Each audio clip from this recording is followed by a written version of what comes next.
안녕하세요. 저희는 자폐성 장애 자녀를 둔 엄마들입니다. 아이들의 학교 생활에 대한 궁금증을 풀어드리려고 모였는데요. 먼저 소개를 하겠습니다. 저는 꿈고래 사회적 협동조합 대표 일꾼을 맡고 있는 임신화입니다.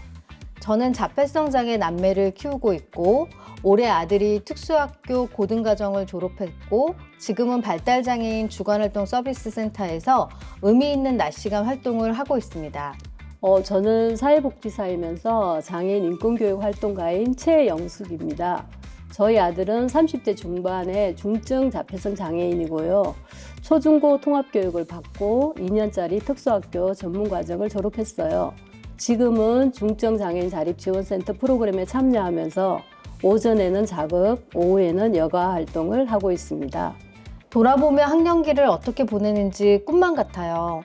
졸업하고 성인이 된 지금도 걱정은 끝이 없지만 아이가 어렸을 때는 하루하루가 살얼음판을 걷는 기분이었어요. 최 선생님은 어떠셨나요? 저도 임 대표님과 마찬가지로 유아기와 학년기에는 매일 전시 상황처럼 긴장 상태로 보냈죠. 저희 아들은 초등학교 때 완전 통합을 했어요. 당시 특수학급이 많이 부족했고 집 근처 초등학교에는 특수학급이 없었거든요. 먼 동네에는 있었지만 인원이 차서 갈 수가 없었고요. 당시에 학교 주변에 차를 대고 대기하면서 보초를 섰어요. 아이가 언제 교실에서 튀어나올지 몰랐으니까요. 제 자신을 5분 대기조라고 불렀습니다. 중학교에 갈 즈음에는 전국적으로 특수학급이 많아져서 중고등학교는 특수학급이 있는 학교에 배치가 되었고 저도 여유가 좀 생겼습니다. 자녀가 비장애인이어도 자녀의 입학은 설렘과 떨림이 교차하는 사건일 텐데요. 발달장애가 있는 자녀의 입학은 두려움과 불안이 훨씬 크죠. 어떠셨어요? 저희 아들은 1년 유예해서 9살에 초등학교를 갔어요. 또래하고 체격은 비슷했지만 스스로 할 수 있는 게 거의 없었거든요. 그때는 사실 자폐가 뭔지도 잘 몰랐어요. 인터넷 자료는 고사하고 자폐에 대한 책이나 자료도 별로 없었으니까요. 1년 더 치료를 받으면 학교 생활에 적합해지지 않을까 기대했던 것 같아요.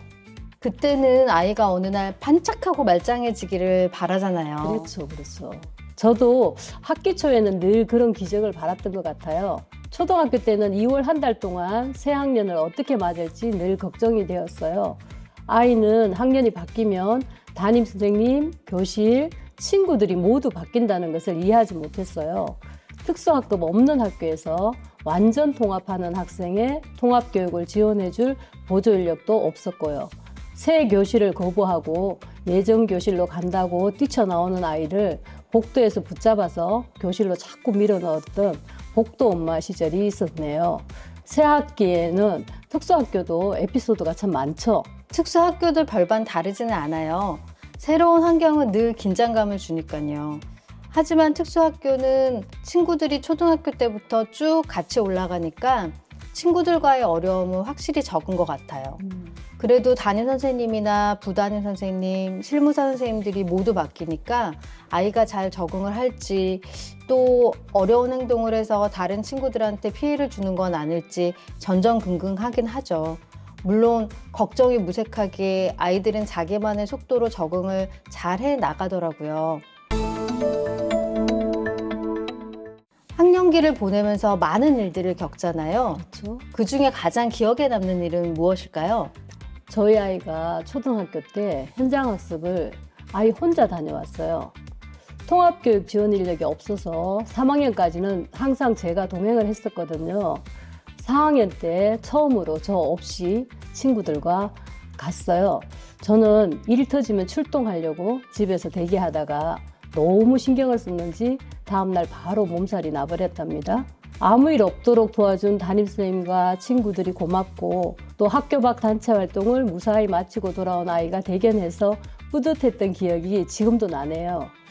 아이는 사실 제 걱정이 무색하게 스스로 잘 자랐는데 돌이켜보면 아이의 성장하는 힘을 믿고 기다려주는 게 저한테는 가장 어려웠던 것 같아요.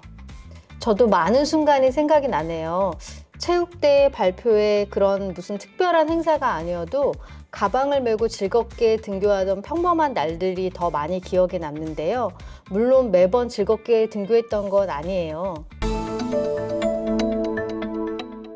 그때로 다시 돌아간다면 이것만은 이렇게 해야지 하는 게 있을까요? 저는 아이의 장애에 대해서 더 빨리, 더 많이 공부하지 않은 것이 아쉬워요. 자폐에 대한 지식이 없어서 어렸을 때 아이의 행동을 이해하지 못하고 제대로 지원하지 못한 것이 후회스러워요. 그때로 돌아간다면 장애에 대한 자료는 여전히 부족하겠지만 그래도 더 열심히 자료를 찾고 아이를 이해하는 엄마가 되고 싶어요. 임 대표님은 워낙 부지런히 사셨으니까 저 같은 후회는 없으시죠? 절대 아니고요. 저도 참 부족한 엄마였구나 후회되는 일들이 있지요. 아이 학교 친구들을 집으로 초대해서 많이 놀게 해주지 못한 게 마음에 걸려요. 그리고 비장애 아이들의 또래 문화를 접할 기회를 많이 못 준 것 같아 후회되더라고요. 그러면 이번에는 이건 정말 잘했어 하는 게 있을까요? 저는 입학하기 1년 전부터 일주일에 한 번 정도는 아이가 다닐 학교에 가서 아이와 걸어봤어요. 학교라는 공간과 시스템에 대한 두려움이 저한테도 사실은 엄청 컸거든요. 입학 후에는 해마다 현장학습 장소가 정해지면 그 전에 아이와 미리 그곳을 방문해서 동선을 파악하기도 했어요. 그러면 아이가 혼자 현장학습을 가더라도 조금 안심이 되더라고요. 저는 학기 초에 선생님들과 아이 비회의를 할 때 한 번도 빠지지 않고 대면으로 직접 만나서 이야기를 나누었습니다. 아이의 상황이나 정보를 자세히 알려드리고 가정과 학교가 원팀이 돼서 아이의 성장을 함께 돕자는 이야기를 나눴던 것은 잘했다고 생각하고 있어요. 이 영상을 보시는 분들도 각자 형편과 사정이 있으시겠지만 개별화 교육 회의에는 꼭 참석하셨으면 좋겠습니다.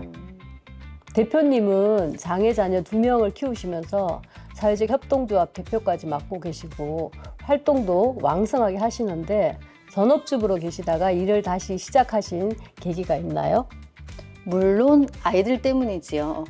고등학교를 졸업하고 성인이 되었을 때 막막함을 미리 준비하자고 뜻을 같이 하는 부모님들이 모이면서 사회적 협동조합을 창업하게 되었는데요.